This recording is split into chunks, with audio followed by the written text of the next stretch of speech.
नमस्कार, ईटीवी के खास प्रोग्राम अधूरे ख्वाब में आपका स्वागत है। मैं हूं महफूज आलम। आज हम बात करेंगे बिहार के सुन्नी वक्फ बोर्ड के हालात के बारे में।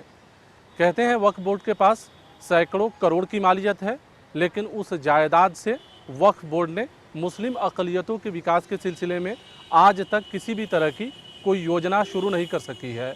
हालत ये है कि वक्फ बोर्ड की ज़मीनें कब्ज़े की शिकार है, लेकिन उसे आज़ाद कराने में भी बोर्ड पूरी तरह से कामयाब नहीं हो सका है।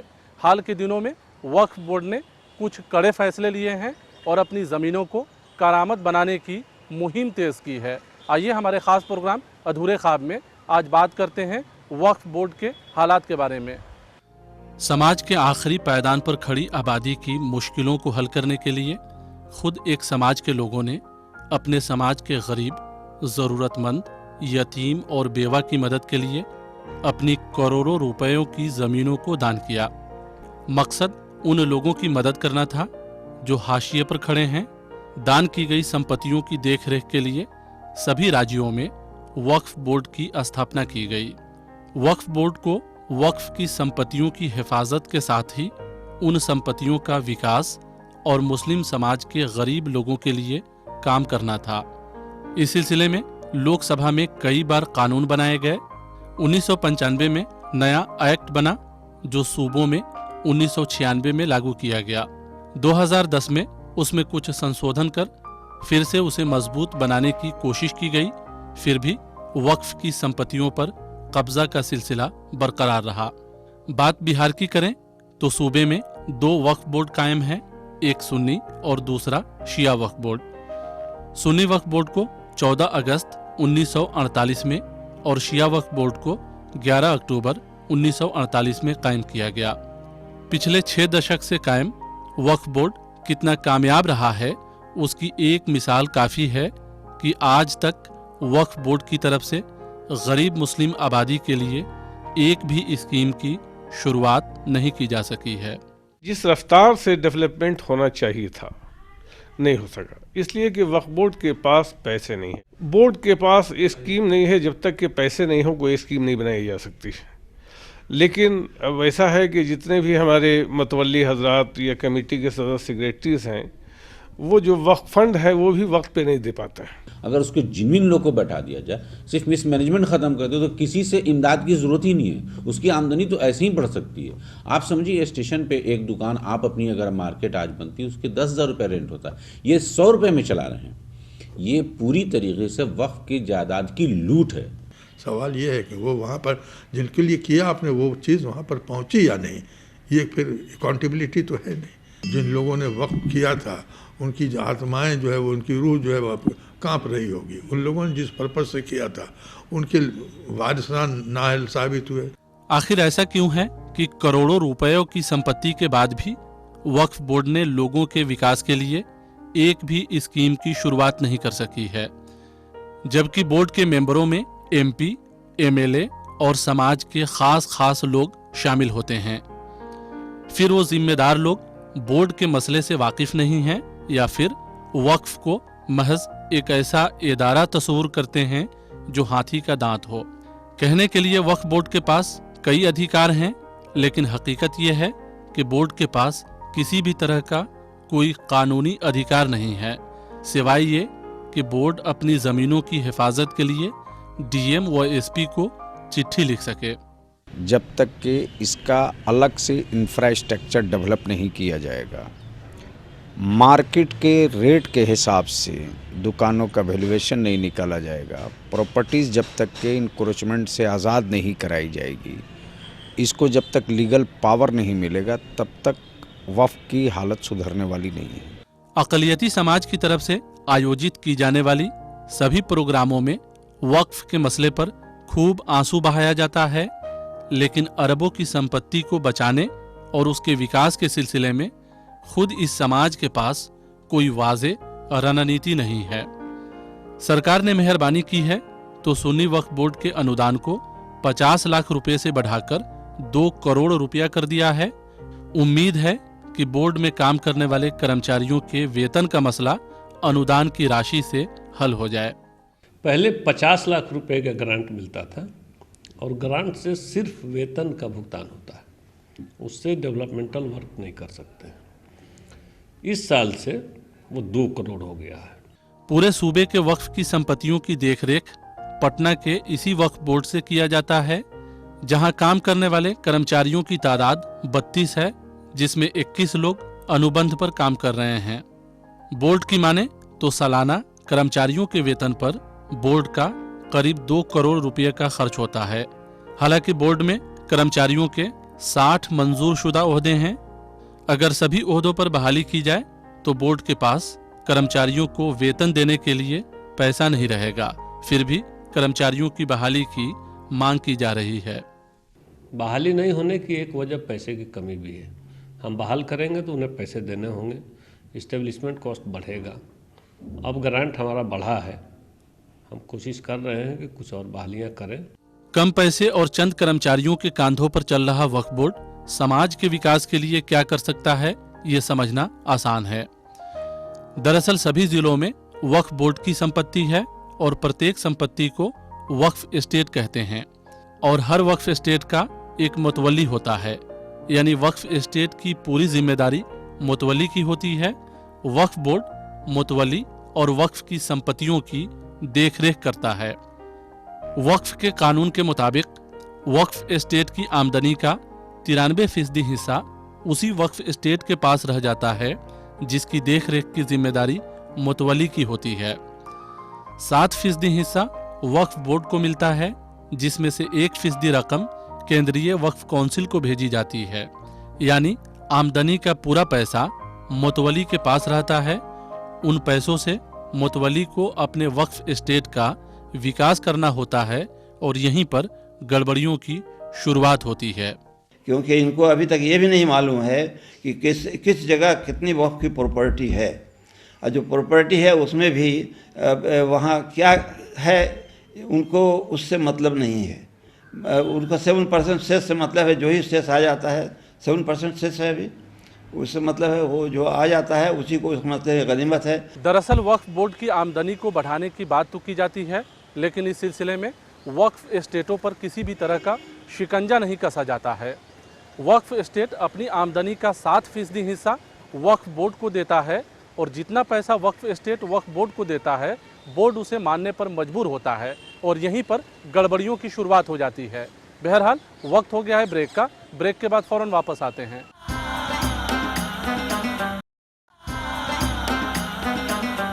ब्रेक के बाद एक बार फिर से आपका स्वागत है। हम बात कर रहे हैं वक्फ बोर्ड के हालात के बारे में। दरअसल वक्फ बोर्ड का काम वक्फ की जायदादों की हिफाजत करना है। जहाँ जहाँ वक्फ की जायदादें हैं वो किसी न किसी वक्फ एस्टेट के मातहत है और हर वक्फ एस्टेट का एक मुतवली होता है और वही मुतवली वक्फ एस्टेट की निगरानी करता है, जिसकी आमदनी का 93% हिस्सा उसी वक्फ एस्टेट के पास रह जाता है और वहीं मनमाने तरीके से काम किया जाता है। दिलचस्प की बात यह है कि बोर्ड का अपने ही वक्फ एस्टेट पर किसी भी तरह का कोई नियंत्रण नहीं है। सुन्नी वक्फ बोर्ड के पास सूबे में 2618 वक्फ एस्टेट हैं। वक्फ के कानून के मुताबिक वक्फ एस्टेट की आमदनी का 93% हिस्सा उसी वक्फ एस्टेट के पास रहता है।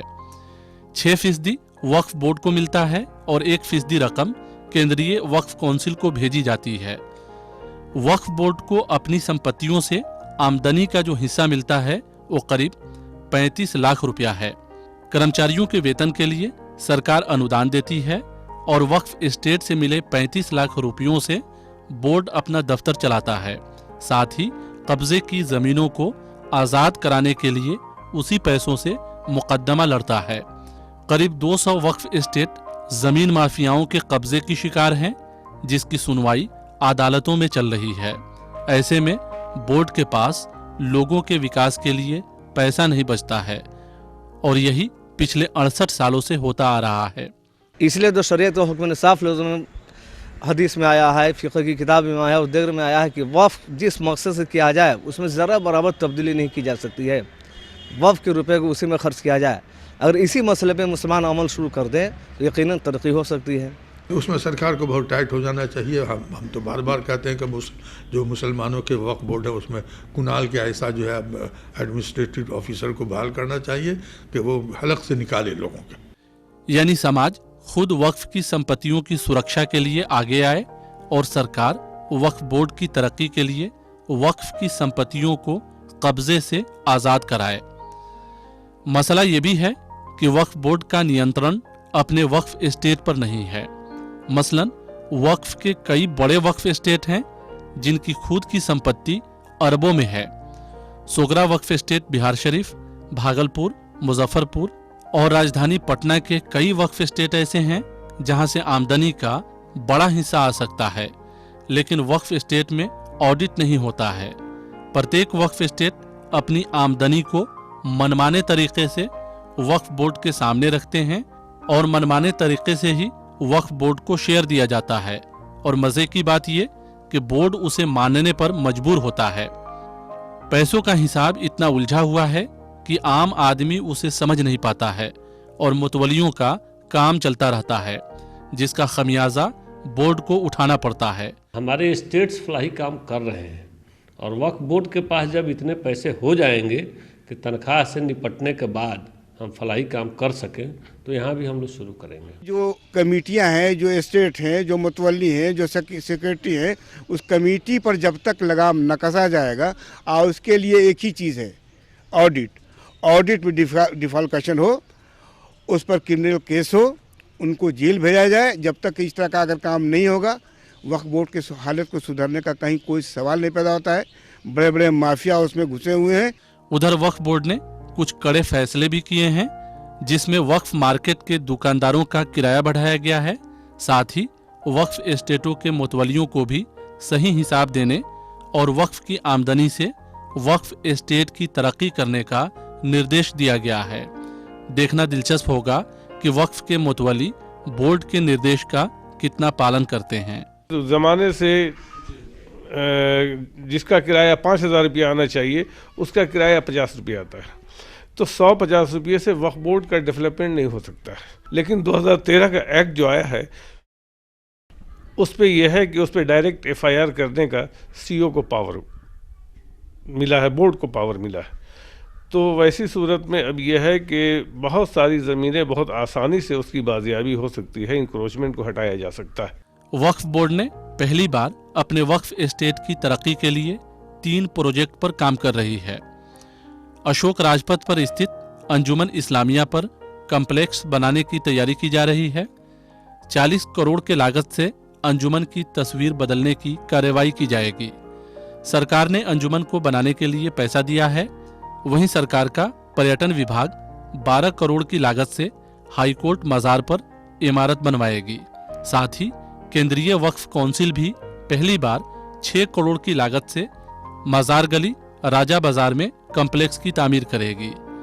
बोर्ड का मानना है कि उनका ये प्रोजेक्ट तैयार हो जाएगा तो बोर्ड की आमदनी बढ़ जाएगी। फिर बोर्ड इस काबिल हो सकेगा कि जिस मकसद से बोर्ड को कायम किया गया है वो मकसद पूरा कर सके। अंजुमन की तस्वीर बनने की बदलेगी, उसमें G+6 का नक्शा बन चुका है और भवन निर्माण उसको खुद ही बनाएगा। पैसा सरकार देगी मुख्यमंत्री के सहयोग से। हाई कोर्ट मज़ार पर बहुत सारी ज़मीन है हमारी, और किसी कोने को हम लोग आज तक डेवलप नहीं कर पाए हैं। उसके एक कोने पर महकमा सियाहत से हम लोगों ने बात किया है। वो मुसाफिर खाना सूफी सर्किट में जैसे वो जोड़ते हैं और जगहों को, उस तरह से हमारे हाई कोर्ट मज़ार पर एक G+3 का तामीराती काम करें। उधर अल्पसंख्यक कल्याण विभाग ने भी भरोसा दिलाया है कि वक्फ की तरक्की के लिए जिलों में अफसरों की बहाली की जाएगी। अब तक जिलों में वक्फ की संपत्तियों की देखरेख करने वाला कोई नहीं है और न ही वक्फ एस्टेट की मनमानी पर नकेल कसने वाला। विभाग अगर वक्फ अफसरों को बहाल करने में कामयाब हो जाता है तो जिलों की वक्फ संपत्तियों से भी फायदा हासिल किया जा सकता है। हुकूमत खुद बुर्द करने वाले पर कार्रवाई कर रही है और वक्फ एक्ट जो भारत सरकार ने 2013 में पास किया, उसके तहत कि 100 साल पहले भी अगर कोई वक्फ बोर्ड की प्रॉपर्टी को किसी भी तरीके से इंक्रोच कर लिया है, कब्जिया लिया है, तो हम उसको उसके कब्जा से आज़ाद कराएंगे। सूबे में कई ऐसे वक्फ एस्टेट हैं जिनकी खुद की आमदनी सैकड़ों करोड़ रुपयों की है, लेकिन कागज़ पर उनकी आमदनी नाम के बराबर है। समझा जा सकता है कि जब वक्फ एस्टेट की आमदनी नाम के बराबर होगी तो वक्फ बोर्ड को कितने पैसे देते होंगे। वक्फ बोर्ड ने इस सिलसिले में मुनासिब पहल करने का ऐलान किया है। साथ ही सियासी और समाजी रहनुमाओं को इस तरह पहल करने की अपील भी की है। वक्त हो गया है ब्रेक का। ब्रेक के बाद फ़ौरन वापस आते हैं।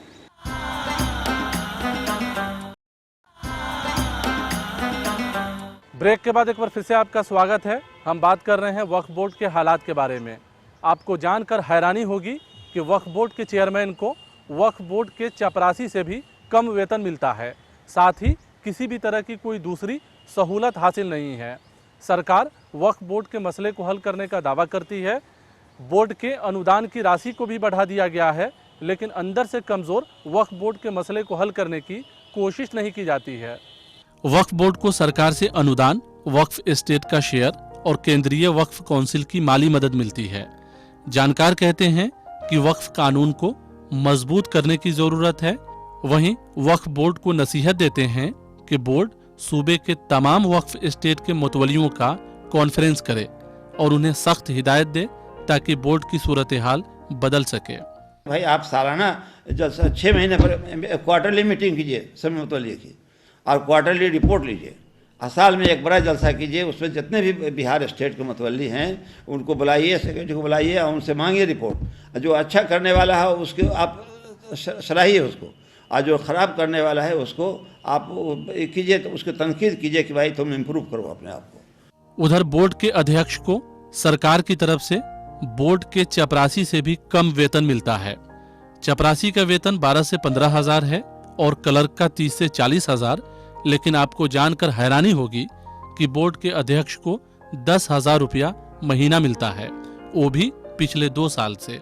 वक्फ बोर्ड क्या है? अरबों की जायदाद है और जो उसका देखभाल करने वाला है चेयरमैन, आप उसको नहीं दे रहे हैं। वहाँ चपरासी को मिल रहा है 12,000, 14,000, 15,000 चपरासी को मिल रहा है, क्लर्क को मिल रहा है 45,000 और 40,000, 42,000।